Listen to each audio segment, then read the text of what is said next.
If you're like me, it may have been a little while since you've had a thorough check of your home medicine cabinet, but having expired and unwanted pills in the home can be a huge risk to your family. To talk us through the dangers, I'm joined by Professor Amanda Wheeler from Griffith University.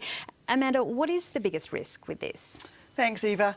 Yes, most of us have got medicines we no longer need or medicines that have expired stored in our kitchen cupboards and bathroom cabinets.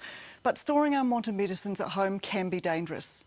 Medicines that have expired can be ineffective, and medicines that end up in the wrong hands can cause harm by accidental ingestion. Each year, more than 5,000 children are admitted to hospital because of medicine poisonings. Yeah, that is a really frightening and staggering statistic there. What then is the very best and the very safest way to dispose of medicines? Well, in Australia we're really lucky. The federal government funds a safe, appropriate and convenient way for people to dispose of medicines anywhere in Australia. They just take them to a community pharmacy and they dispose of them safely and freely. It's called the RUM project, R-U-M, Return Unwanted Medicines. Why not throw them in the bin? Why is that a very bad option?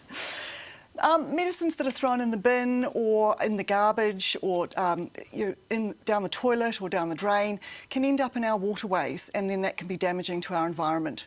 Okay, I've got to say, I'm sure a lot of people out there are like me. I only found out about this project, the RUM project, while researching this story. Have you gauged the awareness out there in the public? Yeah, last year at Griffith University we undertook a study. We surveyed more than 4,000 Australians across the country, and less than 20% of them were aware of this free national service, the RUM service.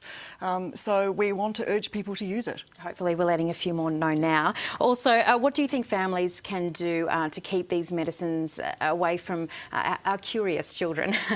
Look, I mean, trying to keep medicines just in one place in the household and keeping that locked securely is really important. But then regularly checking that place and reading the labels and seeing what's expired, what's no longer needed, and then everything that isn't needed, return it to a pharmacy, put it in a bag, return it to your pharmacy, and they'll destroy that medicine safely. Okay, I will be cleaning out the cabinet tonight. Thank you very much for your advice. Amanda Wheeler from Griffith University.